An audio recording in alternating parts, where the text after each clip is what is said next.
Okay, I'll just go over some basics. As I said before, if you have questions, just throw them at me. I'll try to answer them as good as I can, or in how I would approach or tackle the problem. So I will at first go over some basic shading. So for example, if we have curved matte surfaces, if you take this brush, you don't see any color, it's unlit.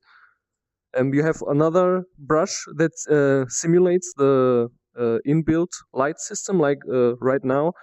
Light would be coming from here, so we get from here somewhere, yeah. So we get shadows on this side and only here. But if you want to augment the color a bit, because light doesn't behave that way in real life, we can augment it a bit. For example, we put in a highlight. We just pick out the white on the color picker and just go in and augment an highlight, for example. Just put it here, and then you just use a darker value, just a bit more darker blue, and go it from here. So you can simulate. You have to augment the colors this way. So I have here the highlight and here the shadow, for example, if it comes from here for curved surfaces. That's one way to do it. Another way to work really fast, if you don't want to spend hours and hours on the details. That's one big issue when working in stuff like this. You get really lost in the details because you can just lay out shapes and forms really fast. That's really important. Set yourself a time limit. Don't get distracted or say, oh yeah, okay, I want this cliff here to be super detailed and I have to go down here and paint everything. Keep it really, really rough at the beginning. And I will paint a small island scene here, like the colleague before. Just taking some sand. And here really nice brushes we can play with to get some to fake some textures, or not fake texture, but create texture basically.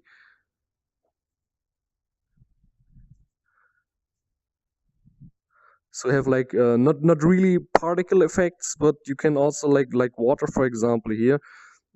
It's basically just blue here, but you can use stuff like this brush, for example, to make the appearance of waves crashing on the shore, for example. And just you can control the level of detail by blending colors again, like I said at the beginning, and you get a lot more range out of it. It's a lot more deeper. And reflections, like I said before, you handle stuff like water just like any ordinary surface you would paint otherwise, like a metal plate or anything. You just go in, create some highlights like they would appear in real life, totally here.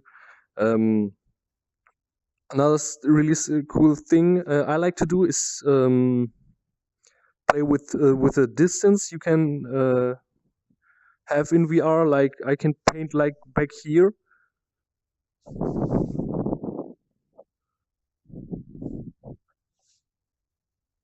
And if I look at it from this angle, it creates the impression of distance. And the new teleport feature from Painter, I can teleport here and can create some kind of trees. And instead of just going into the details, losing a lot of time, what I like to do is just use any basic brush, just go in and really far off in the distance, when you think our vantage point is back there somewhere, we just go in really, really quick.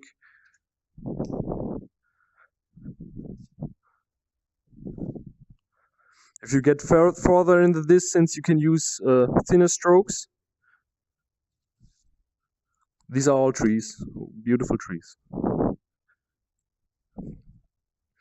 And yeah, we can just, instead of painting every leaf painstakingly,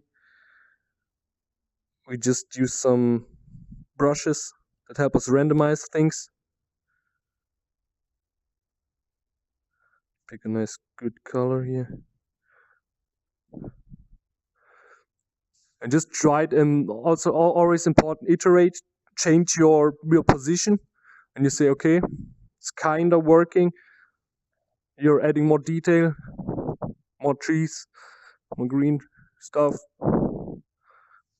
And just this was one brush stroke, and we created the impression of a forest with just a few brown strokes and some leaves. If we think it looks a little bit flat from this side, if you want to add more lighting, for example, we say the light comes from here. This is our sun. No, it's not a sun. These are leaves. Yeah, this is our sun, for example.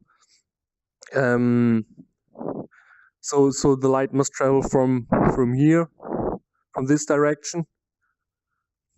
We can say, okay, there we establish our highlights, for example. We go back to our gray to tell our cliff or rock formation, okay, I have here some texture or anything, so put out some highlights.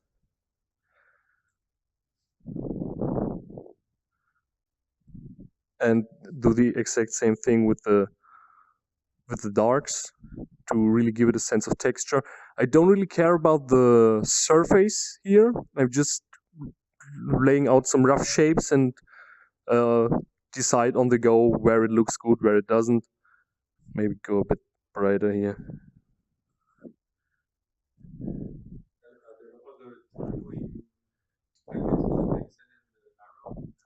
Yeah.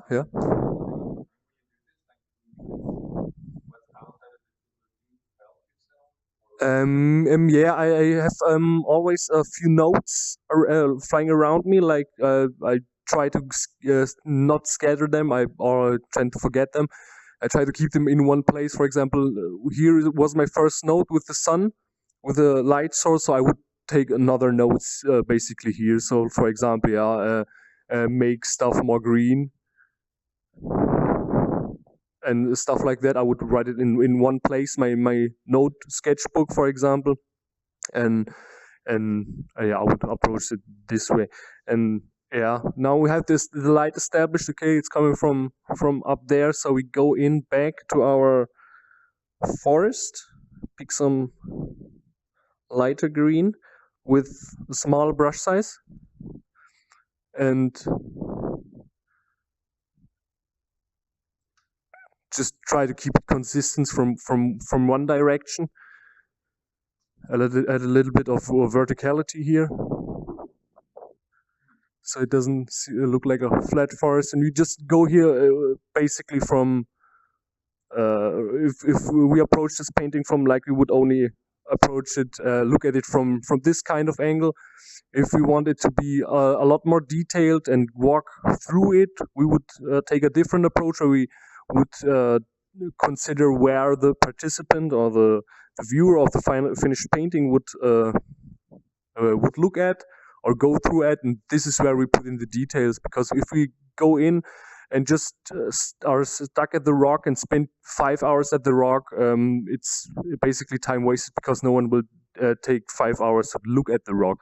So a really important thing is keeping in mind, where will the people travel, what's the focal point, what's interesting, where do you want to guide the participant of the VR experience to look at. That's really important, so you don't waste time and focus on the details where it isn't necessary. Create some more greens here, and again we go in with a darker green, maybe a little bit of blue tint here from the sky and the water, maybe as it refracts from there, with the green mixed in from the trees. Ray Painter has really cool brushes. You can make your own.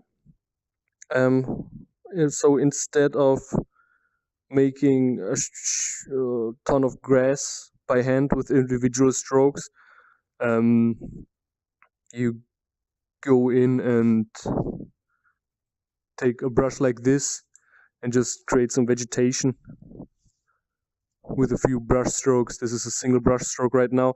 Faiz mentioned in the documentation of A-Painter, one single brush stroke is more performant than a lot of brush strokes, so I try to not let go of this brush stroke here to keep it as one.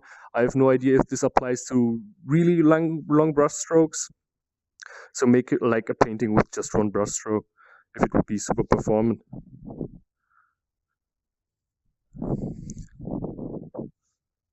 So, okay, if you're looking at it from here, okay. Yeah, sure.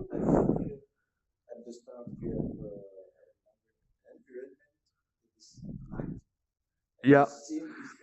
You can change the skybox, I think, in A-Painter. You can just drop it in, or just you have to. Okay, yeah.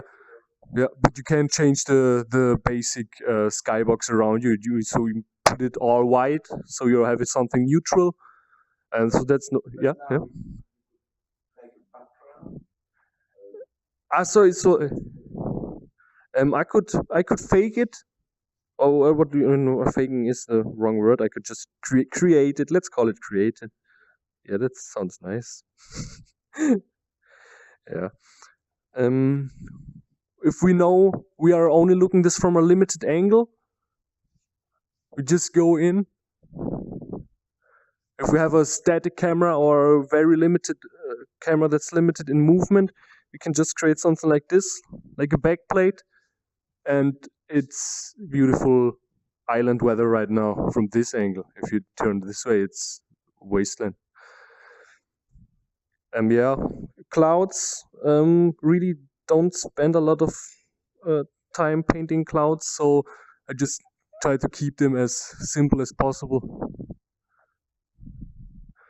Just a few simple brush strokes, nothing fancy like volumetric stuff or so. If you look at it from far away, sure, or if you look at it from either angle, it's just. I recommend using an unlit brush for stuff like that. Oh, sure. Yeah.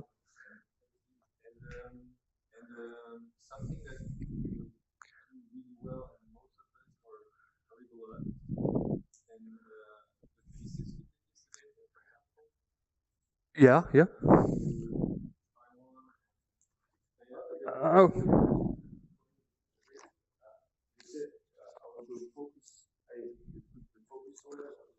Mm-hmm. And with focus, I mean, where do I want the person looking at the image? Or because most people will experience it in via the web browser or via print or something. So, you, yeah, yeah, yeah, yeah, yeah. What I like to do is I highly recommend reading some classical traditional composition books or for painting or movies even. Like there's how's it called? There's the Ink, Story Ink or something, where it talks a lot about composition, 1-2 read and stuff like that. So you're basically guiding the eye of the viewer by form and shape. For example, I have here right now a lot of forms going. I will just sketch into this. I'll have a lot of forms that going into this direction, a lot of lines going this way. So the eye will naturally follow these lines, all the details up to this point until they reach some area here, and they will automatically, the eye will look for another place to look at, to hold its focus for a bit. That's where I would put the character, and that's where I put something interesting to look at. It depends on what kind of story I try to tell with the painting. What's also interesting, we could put this further here, and so if the viewer gets lost, we can have some contradicting lines coming from here. So if someone looks at here and then comes back, so the lines guide them back here. And then we could, like you said before, we could then put a character right here somewhere. I don't recommend putting stuff right in the middle, also the focal point or the point what you want to show in the middle of the image or of the painting. In a few exceptions, like for example, when you look at a lot of stuff from Stanley Kubrick, 2001: Space Odyssey, a lot of one-point perspective where every lines converge to one single point in the middle. That's the only exception I would recommend doing. Putting the subject you want to show in the middle. Otherwise, it will just look boring and not uninteresting. I try to keep things a bit off center. That's really important. It's just my opinion. Maybe yours differs. That's okay. That's why I always have to mention. Try to explore everything on your own. Find new ways. The stuff I say can be wrong for your own paintings or for your own story.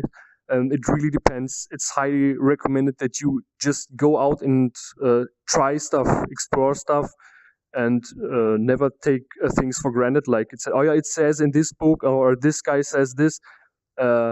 Always questions things. Always say, what would happen if I put it this way, or if I switch things, or if I put things upside down. Always experiment and always try to come up with new ways. That's really important. I saw a picture where they put they used like camera focus to put the focus somewhere. Is that possible in some way to mimic that effect in virtual reality? In VR, it's your eyes take this part basically, because for example, you have your I'll use this brush here to sketch some stuff in. Or I'll save the scene and clear this one.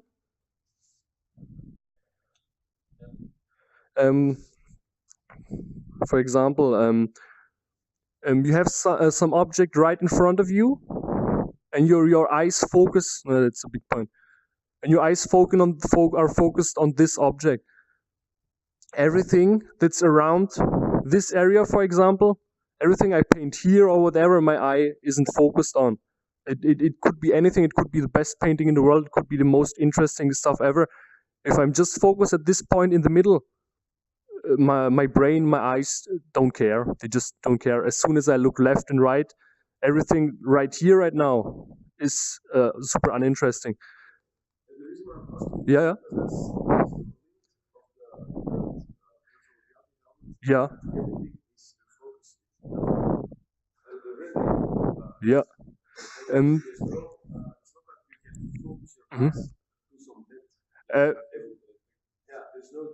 Yeah, exactly. Yeah.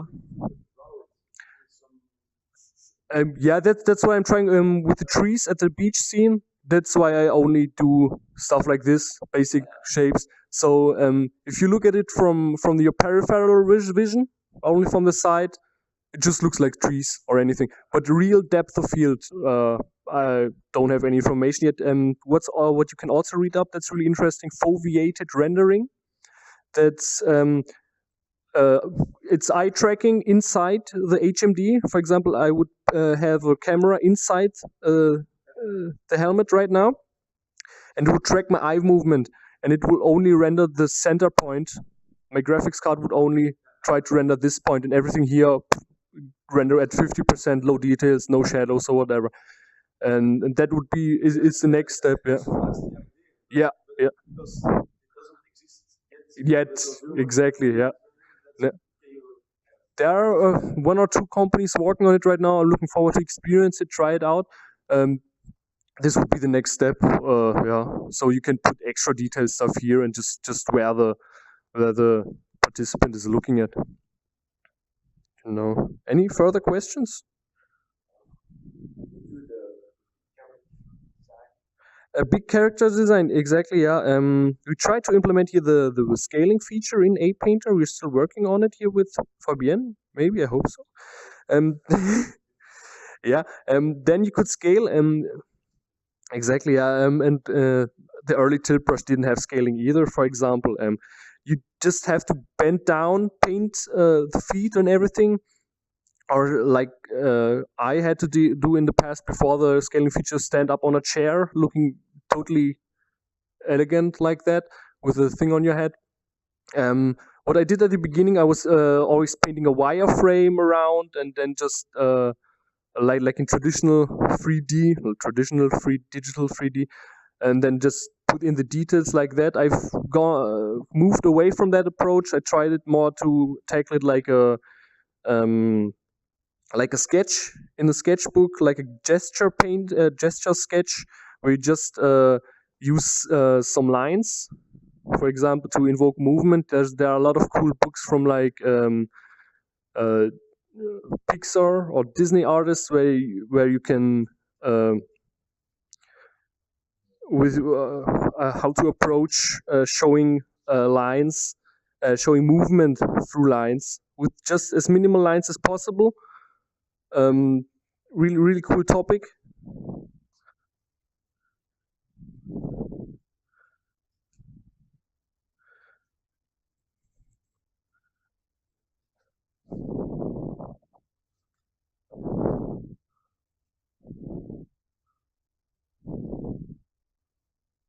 So just for a character example, now I would just go in and kind of like you would do a gesture painting, try to figure out what pose would work, which direction the body is moving, where's the head, where's the weight of the character, and then you would let's put a ball here.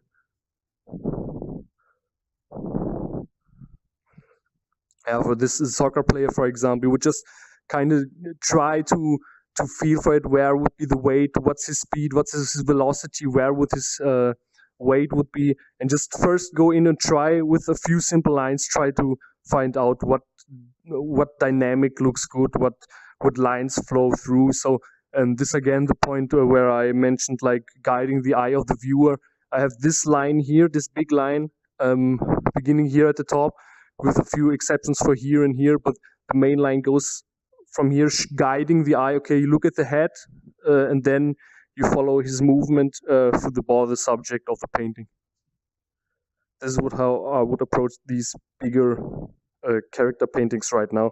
This will also, of course, change in the future. I hope so. I don't like being stuck in one workflow for too long.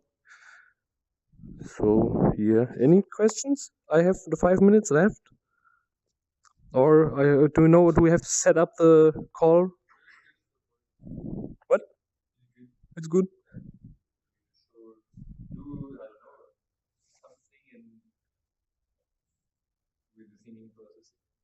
I think you're inside my head now, guys.